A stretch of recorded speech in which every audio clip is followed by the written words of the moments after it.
Oh Dieu, avec nos têtes baissées et nos cœurs aussi, Seigneur, accorde-nous ta grâce. Prends-nous par la main et conduis toutes choses. Que chacun soit écarté du chemin. Tu sais que nous ne pouvons rien faire. Personne ne sait rien faire. Nous avons besoin de toi. C'est toi qui nous as amenés à la lumière du soir. Donne-nous cette victoire. Accorde-nous ta grâce et ta bénédiction. Nous avons quitté nos maisons, nous sommes venus dans ce lieu écoutez-nous. Dans la puissance du Saint-Esprit, que nous élève dans le lieu céleste en Jésus. Accorde-nous, c'est toi qui nous as dit. N'ayez crainte de rien. Que votre cœur ne se trompe point. Croyez en Dieu et croyez en Dieu. Seigneur, ta grâce au milieu de nous, ta miséricorde au Père, nous voulons que nous sortirons d'ici. Que ce soit différent de la manière dont nous caminons. Que saisisse chaque cœur. Nous voulons être saisis. Nous voulons être convaincus. Car c'est elle qui nous transforme. Et c'est elle qui nous prie. Elle se prend contrôle de tout. Jésus à la dans le nom tout puissant. Seigneur le Sauveur Jésus-Christ. Nous avons ainsi prié. Amen. Alors, prendre nos Bibles. Je parle la fois passée. Nous avons lu dans Ézéchiel. Je voulais qu'on puisse relire encore ça ce soir. Nous sommes en train de tourner autour. La Bible dit, Ézéchiel 47e, nous prenons à partir du 13e verset.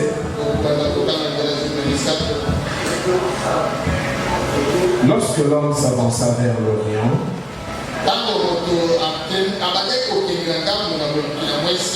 il avait dans la main un cordeau.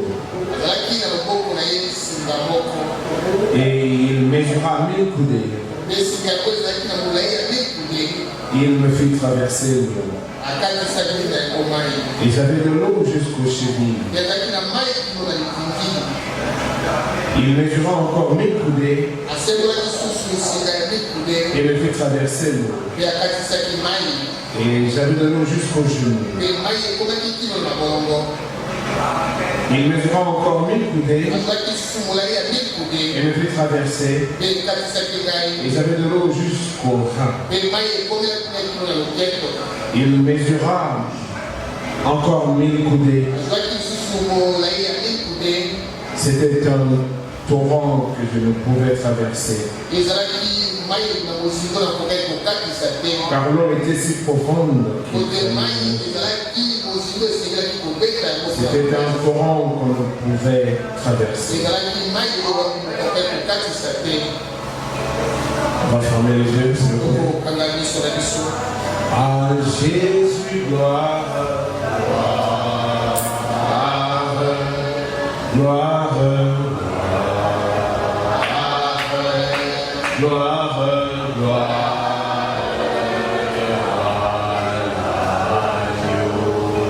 Oh oui, chantons gloire, gloire, Seigneur, gloire, oh oui, gloire, gloire, l'agneau, car il est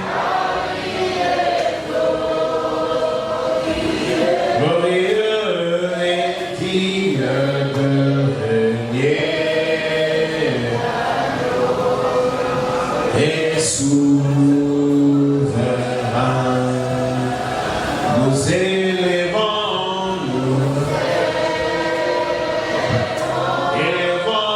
nos mains pour l'adorer, l'agneau est souverain, le Fils de l'homme est souverain.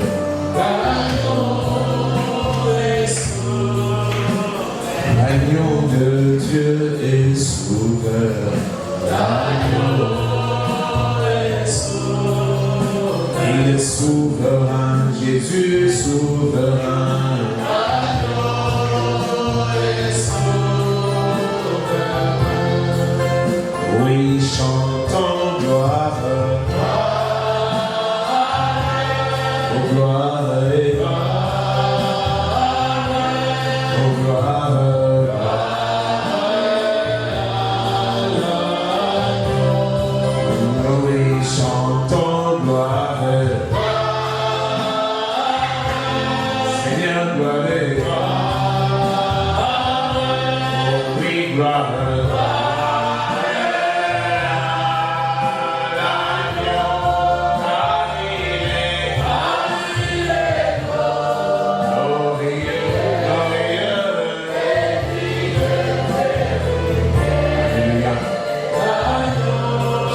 Fils de l'homme est souverain. Il est souverain, Jésus est souverain. Dans ma maison, il est souverain. Dans toute ma vie, il est souverain. Il est souverain, Jésus est souverain.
Mais par mon esprit, dit l'Éternel.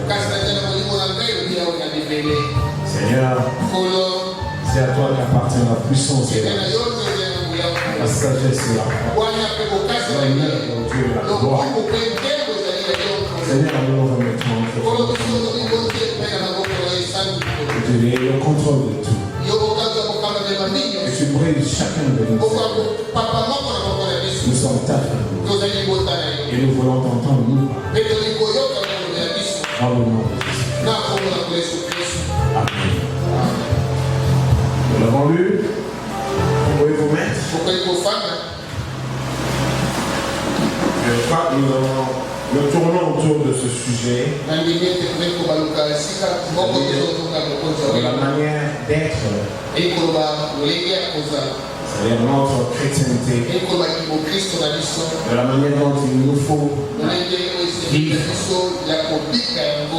Nous disons que nous sommes un peuple mis à part et surtout prophétique. Donc nous ne sommes pas un peuple ordinaire qui émane de la pensée d'un humain. Donc c'est que Dieu a arrêté de temps infini et qu'aujourd'hui, toi et moi, dans la lumière du soir, nous puissions accomplir sa volonté. Or, cette volonté ici, c'est amener le Fils et le Fils de Dieu à cette perfection que les âges précédents n'ont pas pu, n'est-ce pas, accomplir. Parce que aussi, il n'y avait vraiment pas de raison pour cela. Mais toi et moi, il nous suscite en ce temps du soir. En ce temps où il se prépare à mettre fin à ce système de choses. Et voilà, nous essayons de voir quel type de chrétien devons-nous être. Et nous sommes en train de circuler par-ci. Et nous avons découvert par le prophète que personne ne peut venir au Seigneur sans avoir une expérience particulière et personnelle. Cela ne peut pas rater. C'est dans ces méthodes. Parce que l'humain est charnel et physique. L'être humain, il est physique, il est limité. Or, la promesse ici nous amène dans une dimension du surnaturel. Ce qui fait qu'au contact de chacun de nos femmes, hommes, papa, maman, quand nous arrivons au contact de la lumière du soir, obligatoirement quelque chose de surnaturel doit se produire en nous. C'est ça que chacun a sa façon de naître, comme on dit. L'élément commun que nous avons, c'est le surnaturel qui nous conduit désormais. Or, quand vous entrez dans ce contact, eh bien, ce surnaturel vous poussera à faire des choses de manière à vous rapprocher plus de la parole et à découvrir Dieu. Parce que ici, il est question de connaître Dieu. Nous allons essayer de voir, commenter le mercredi. Et en essayant aussi de ressortir n'est-ce pas, les influences spirituelles. Et je crois nous avons évoqué cette déclaration du prophète qui parle de cette descente du Fils de l'homme, et que quand il descend, la première chose qui vient, c'est le cri de commandement. Et nous avons essayé d'expliquer dans l'esprit le cri de commandement, selon la révélation. C'est ce cri de minuit là qui a réveillé les guerres. Et quand il nous réveille comme ça, le travail commence. Le travail de la préparation. Vous vous rappelez à Apocalypse 19e, où il est dit que les noces de l'agneau sont venues, et que son épouse. Nous devons avoir ces attitudes-là. Les attitudes de la période. C'est-à-dire que nous sommes cette épouse-là.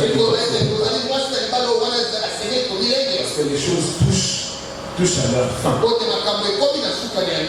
nous avons dit que nous ne sommes pas un peuple ordinaire. Comme les autres églises qui ne savent d'où ils viennent et savent même pas ce qu'ils font. Toi et moi, par la lumière du soir, nous avons appris d'où nous venons. Et je crois que tu as aussi appris d'où tu viens. Nous avons appris ce que nous sommes en train de faire. Et nous avons aussi découvert où nous allons. Et nous avons appris ce que nous sommes effectivement. Mais quand vous apprenez ces choses, alors que vous allez prendre position de manière définitive, et vous ne garderez pas parce que là vous saurez que Dieu est sérieux dans son appel. Toi et nous. C'est vrai, j'avais dit que tout le monde ne sera pas sauvé. Mais qui sait qui sera sauvé? Et qui ne veut pas être sauvé? Le problème est qu'il ne veut pas bien aimer. Parce que nous voyons Caïn chercher le salut. Alors que lui, il ne pouvait jamais accéder au salut. Mais il pensait qu'il pouvait aller vers le salut. Alors, on ne sait pas, mais un humain normal doit chercher le salut. Pourquoi un humain normal doit chercher le salut? A fortiori vous qui connaissez ce que vous êtes. Parce que par la révélation, vous découvrez que vous n'êtes pas des humains normaux. Amen.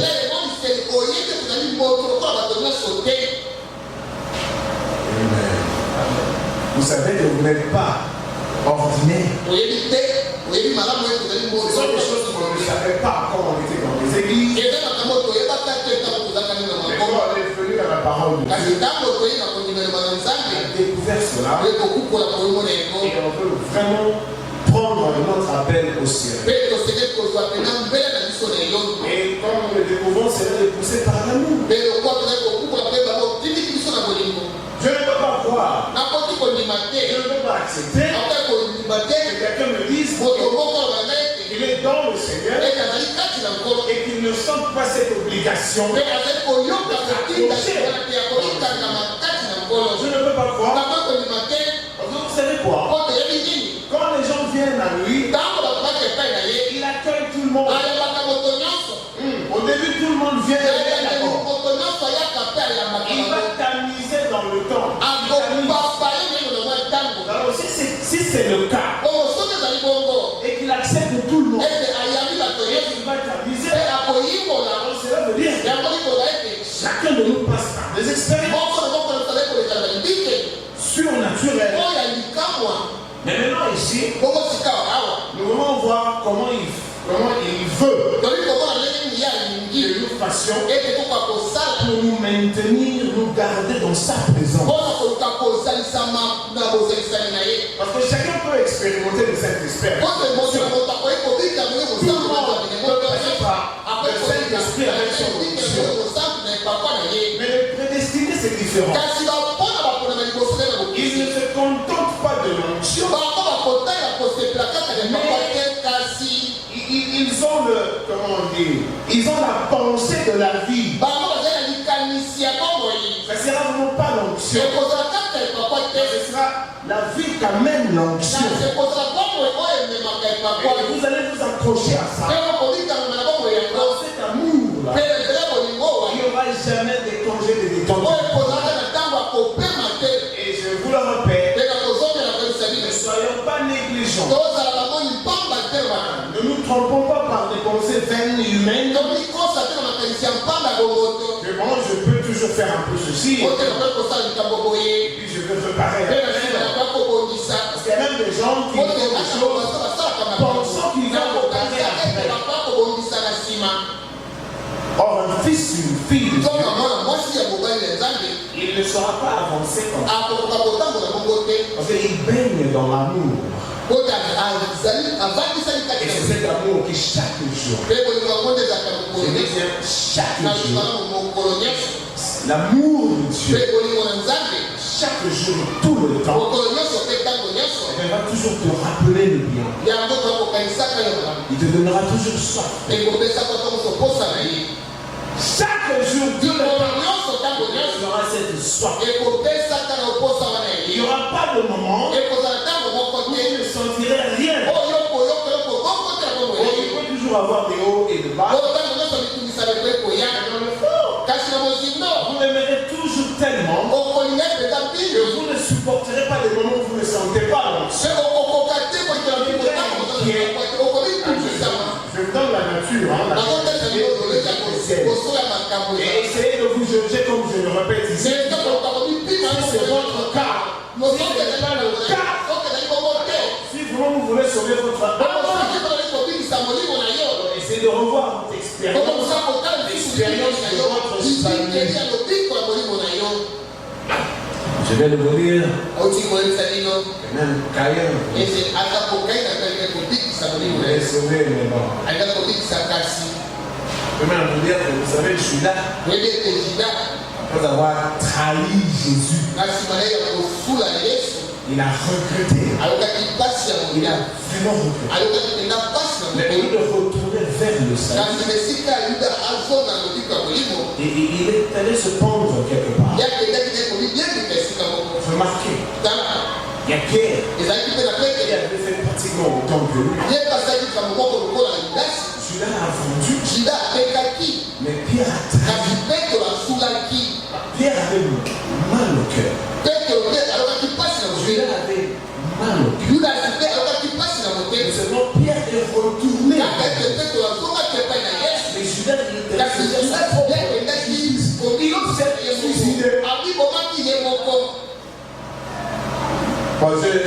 j'ai dit tout ça pour vous faire voir que tout le monde doit avoir l'amour du salut.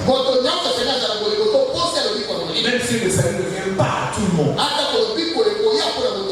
à combien plus forte raison, vous qui êtes assis ici, je suppose que c'est pour le salut, vous devrez être alors votre engagement dans ce couloir d'expérience qui vous fait retourner vers là.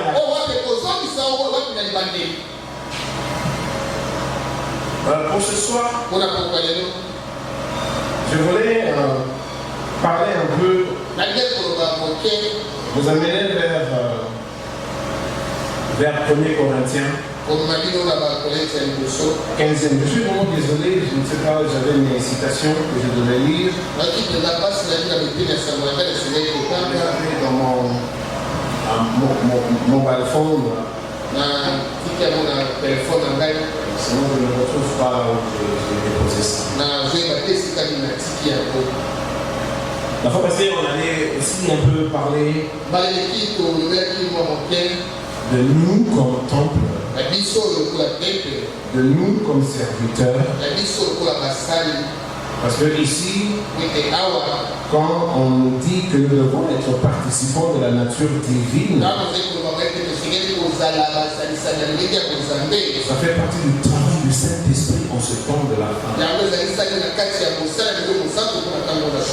Parce que vous allez voir, si je peux lire ça pour vous, l'apôtre dit ceci. Il dit, lesquels nous assurent de sa part les plus grandes et plus précieuses promesses, afin que par ces promesses, vous deveniez participants de la nature divine, en fuyant la corruption qui existe dans le monde par la convoitise. La corruption qui existe dans le monde par la convoitise. Or, la convoitise, ça passe par la pensée et ça accomplit des choses dans le corps. La pensée et le corps. Or, ici, nous sommes appelés à être participants de la nature divine. Cela sous-entend que quelque part, nous sommes de ses attributs. Voilà pourquoi il nous a été dit que c'est par nous, c'est-à-dire chacun de nous, que Jésus doit s'exprimer. Nous avons dit que quand il t'exprime par toi, ma soeur, toi, mon frère, il s'exprime pour sauver, et il s'exprime pour condamner. Donc quand toi tu n'es pas là, Jésus-Christ ne s'exprime pas. Alors pour qu'il s'exprime au travers de toi, il faut une certaine consécration de ta part. Un engagement de ta part. Voilà pourquoi ici il est dit, c'est-à-dire par le fait d'être participant de sa nature, cela agit en nous aussi longtemps que nous nous mettons à l'écart de convoitise de la vie.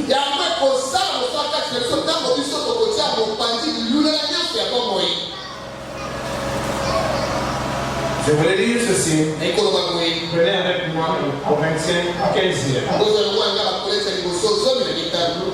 Je voulais parler de la résurrection parce que c'est lié au corps. Déjà la fois passée, j'avais lu le prophète ici disant que quand Dieu par Christ, laissez-moi dire encore ça, c'était dans la stature d'un homme parfait. Dans la deuxième page, il n'y a pas de paragraphe. Donc aujourd'hui, nous allons essayer de prendre cette même clé pour révéler le chemin qui permet de devenir un chrétien vertueux. Un chrétien vertueux. Un chrétien à la stature de Dieu. À la stature, à la mesure de Dieu. Que chacun écoute ça. Et être un tabernacle vivant pour que le Dieu vivant y habite. Pour que Dieu, le Dieu vivant y habite. Rappelez-vous, Dieu se révèle de trois manières. Pour commencer, il a formé un corps, il a fait ce corps. Troisièmement, à travers la mort de ce corps, il est en train de démarcher. Il peut arriver quelque part. Troisièmement, à travers la mort de ce corps, il a sanctifié une église dans laquelle il veut habiter. C'est ici où nous vous disons, écoutez-moi, quand il dit une église à habiter, ne voyez ni le bâtiment, ni le groupe. Non, c'est individuel. Une église où il doit habiter. Cela veut dire littéralement. Moi, je dis, tel que toi tu es assise là, non? C'est toi cette église-là. Donc il veut habiter dans moi. Et pour que Dieu arrive à habiter en moi, regardez d'où il vient. C'est la chair. Peut-être que tu as assise là. C'est toi cette église. Maman, c'est toi cette église-là. Mais pour que Dieu arrive jusqu'à toi, remarquez comment c'est sérieux.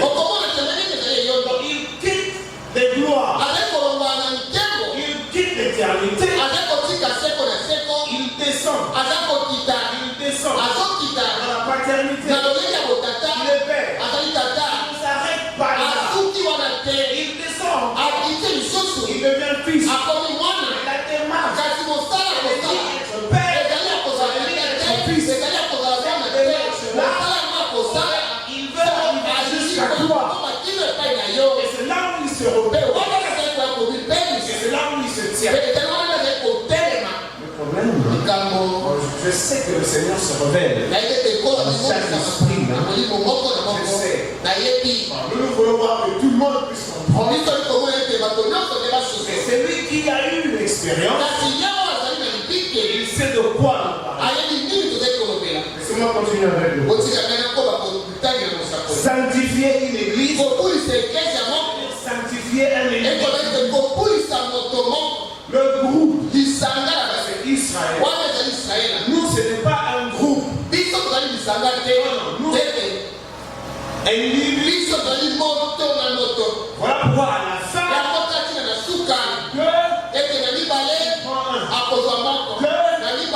il prend un. Mais de l'autre côté, il réunira les tribus. Il va les ramener. Ils seront en groupe. Écoutez, il a sanctifié une église dans laquelle il peut habiter. C'était Dieu au-dessus de nous. Dieu avec nous. Et Dieu en nous. Le même Dieu.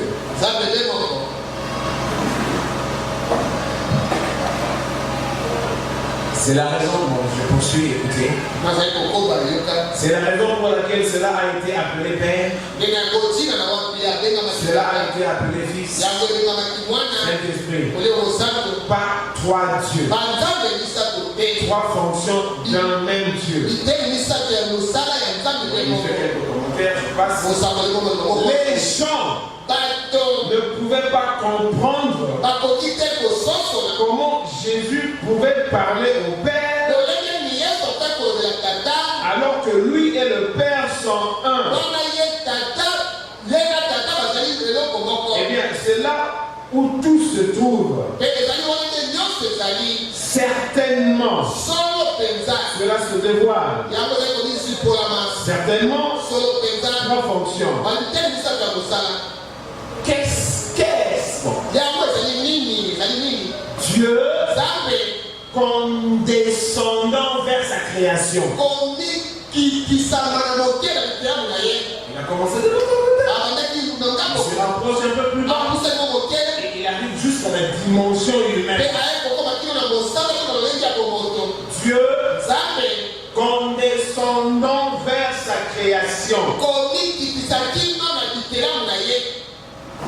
Dieu veut être adoré. Le mot Dieu signifie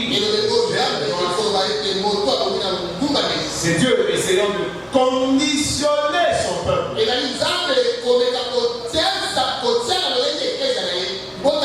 afin qu'il puisse obtenir Dieu ce pourquoi il les a créés. C'est vrai, on voyait un truc où un pasteur expliquait pourquoi je fais mon rapport. Je voulais voir les trois après on met ça. Bon, malheureusement, je suis pas rentré d'accord. Je voulais un peu voir comment le monde, d'ailleurs, en dehors du message, pense de la mort à la croix.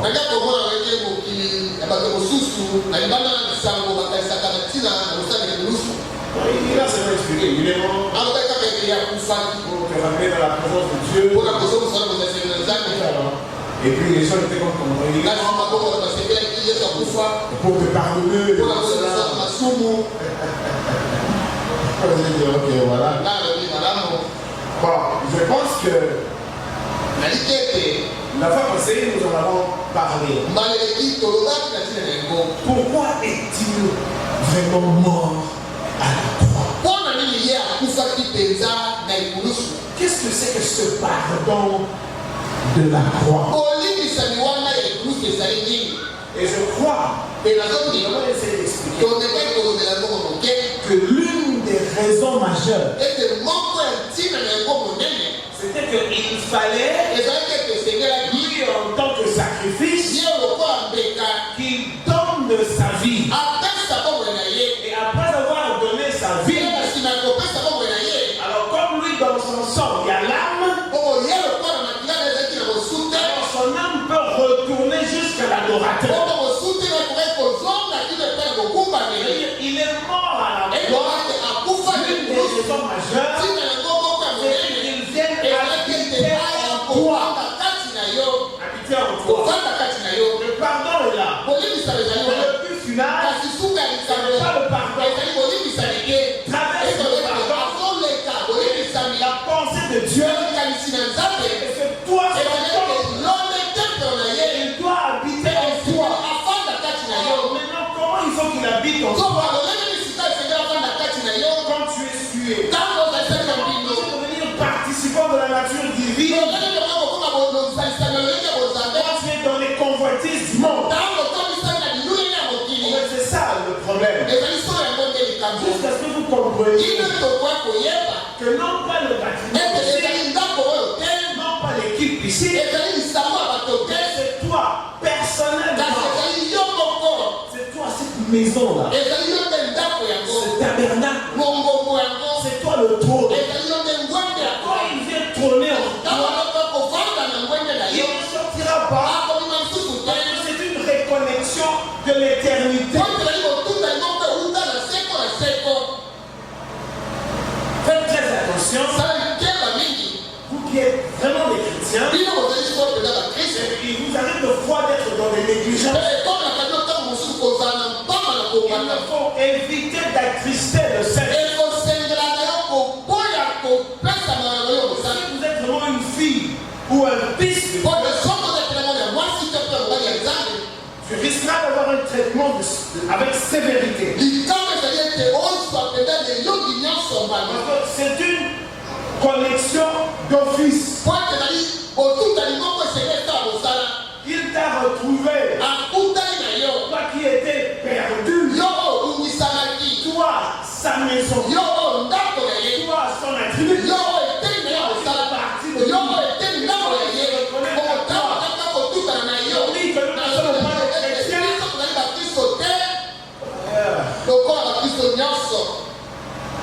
Quand il se reconnaît à toi,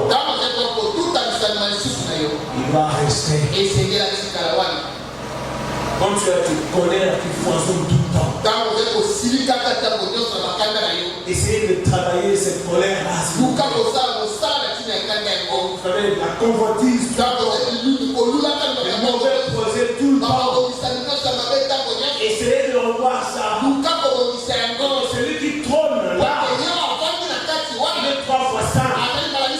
Il ne supporte pas les œuvres des ténèbres. Parce que tu es en fait son tabernacle. C'est comme je le dis ici. Comme le prophète. Qu'est-ce cette démarche? C'est Dieu comme sa création. C'est Dieu essayant de conditionner son peuple afin qu'il puisse obtenir d'eux ce pourquoi il les a créés. Et vous devenez ce tabernacle. Et le prophète dit, qu'est-ce que ce tabernacle maintenant? C'est le peu de temps. Et encore Dieu tabernaclant dans un corps. Et quand il arrive là, le travail commence. Voilà pourquoi la fois passée, nous vous avons vu, je crois, c'était la marque de la bête. Comment on teste? Le prophète a carrément pris la personne de Jésus et il a transposé, ou il a plutôt comparé à toi, disant qu'en fait, c'est toi qui es cette épée qui sort de sa bouche. Et que c'est toi qui es l'œil qui libère une flamme. Il avait les yeux comme des flammes de feu qui parcouraient la terre. Nous avons découvert en fait c'est toi l'œil flamme qui parcourt. Ne cherche pas une flamme quelque part. Pour mettre je ne sais quoi. C'est toi. Et il veut s'exprimer au travers de toi. Des épées. Une épée sortait de sa bouche. Une épée sortait de sa bouche. Et il était à double tranchant. Et nous avons vu que c'était la parole de Dieu. La parole de Dieu sortait de la bouche du croyant. S'il vous plaît. De la bouche du croyant. Je vous ai dit d'oublier les grandes évangélisations. Non, ça c'est pour dire. On appelle les gens à se regrouper pour les conditionner afin que la véritable évangélisation puisse commencer. C'est-à-dire que toi, dans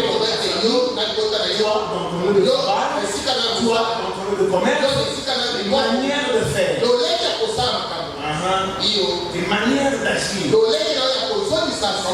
vous avais dit, jusqu'aujourd'hui, depuis toujours, les chrétiens du monde, ou du moins de la RDC, ils savent que s'il faut chercher des gens sérieux, jusqu'aujourd'hui, c'est dans le message. Le trésor, si tu as toujours été un témoin, les gens te reconnaissent comme étant le message, la lumière du soir. Et s'il y a 10 ans, c'était plein feu, il y avait une certaine façon de te comporter. Ça doit être permanent. C'est tous les jours que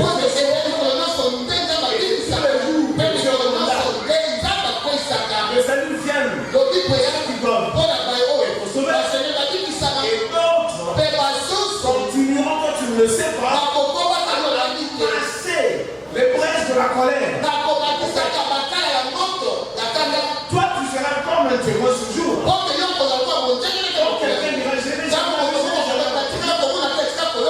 toi tu seras un témoin. Et d'ailleurs si tu ne le sais pas, si tu ne le savais pas, au-delà de tout ça, vous serez des juges. Au trône blanc, vous jugerez avec lui.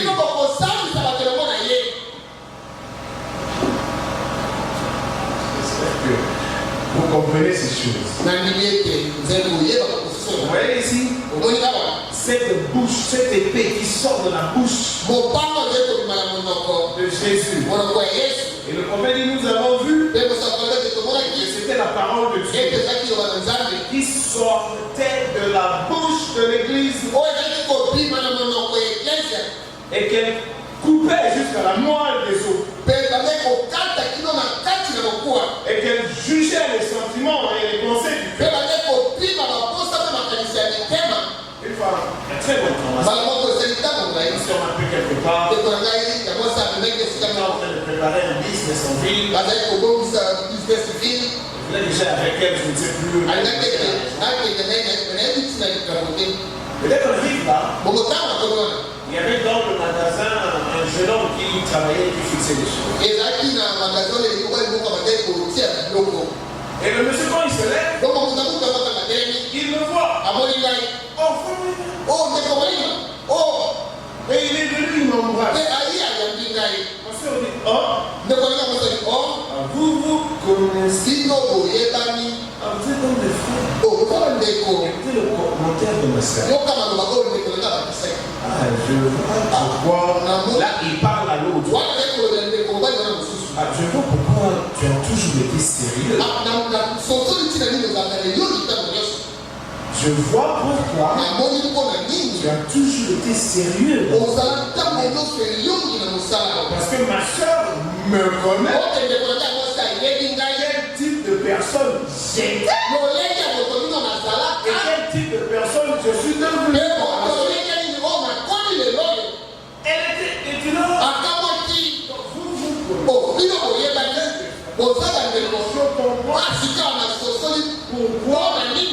tu as toujours été sérieux. Le témoignage. Le témoignage. Mais malgré ça, ma soeur, voyons tous ces sérieux.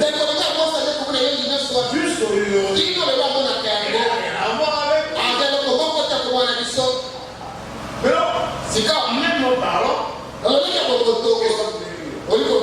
fait, pour elle, elle est déjà jugée. Elle a vu.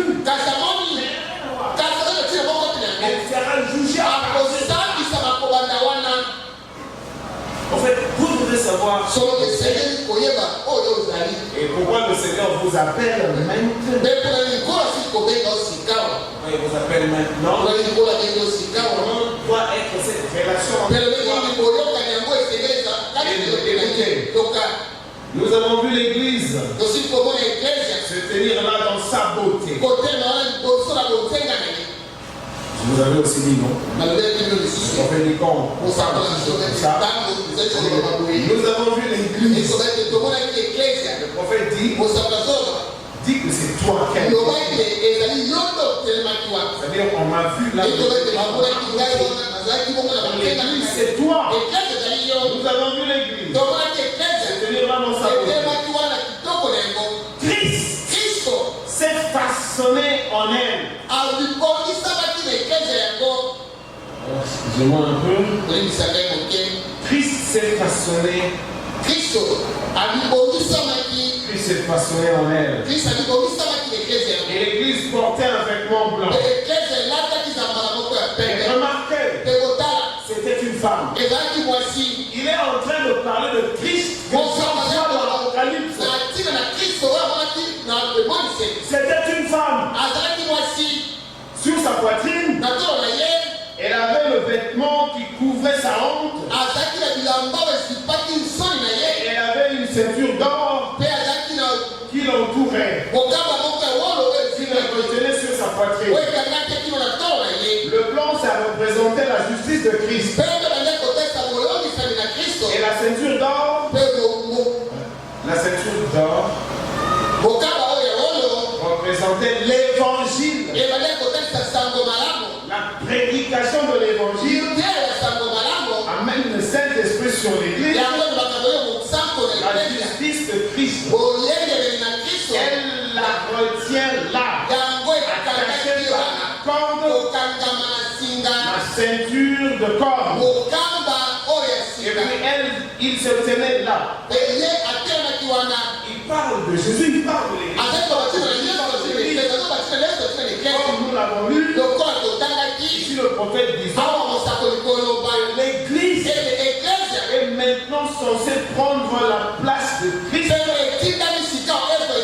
et continuer son ministère. Et comment on arrive à là?